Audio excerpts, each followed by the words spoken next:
गर्नुभएको यत्रो साथी छन् अरूले खिचिदिन्थे के नि सारङकोटको चिया पिउँदै हो गाइजहरू। चिया पनि मिठो छ है। सारङकोटको घुमाइ चाहिँ निकै रमणीय निकै रमाइलो लाग्यो। गाह्रो पनि नै, उकालो हिँड्न पनि नपर्ने।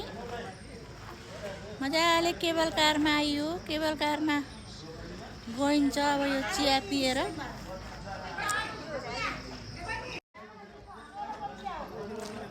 यी सबजना आफ्ना आफ्ना मोबाइलमा व्यस्त,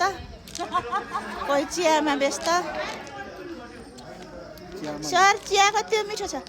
एकदम सारङकोट जस्तै मिठो छ नै चिनी नहालेको मिठो छ एकदम मिठो छ ल भाइ मिठो छ एकदम मिठो ल ठाउँ चाहिँ निकै राम्रो लाग्यो मलाई त सारङकोटको चिया सारङकोटको चाहिँ मौसम एकदम रामणीय सारङकोटको डाँडैमा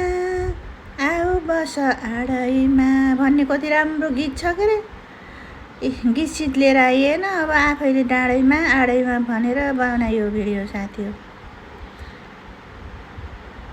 अब गीतहरू हाल्ने पनि कपिराइट खान्छ भन्दा रहेछन् अब यो कपिराइट नखाएर पनि के हुने हो खाएर पनि के हुने हो त्यही पनि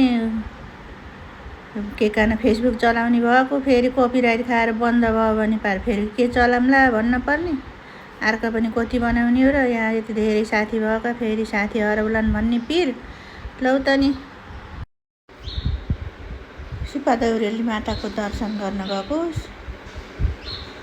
लाइन भिड रहेछ निकै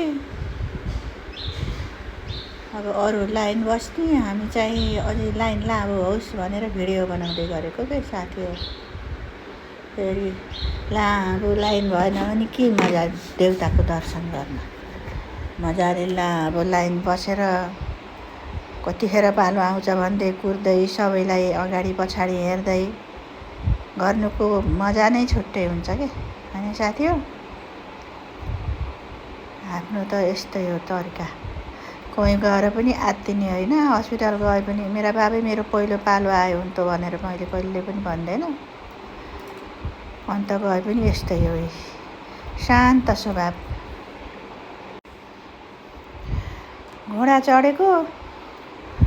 भिडियो बनाइन्न भनेको त कोही उँधो फर्केको भिडियो कोही उँभो फर्केको भिडियो पो बनाइदिएछन् लहेर के भिडियो बनाइदिएको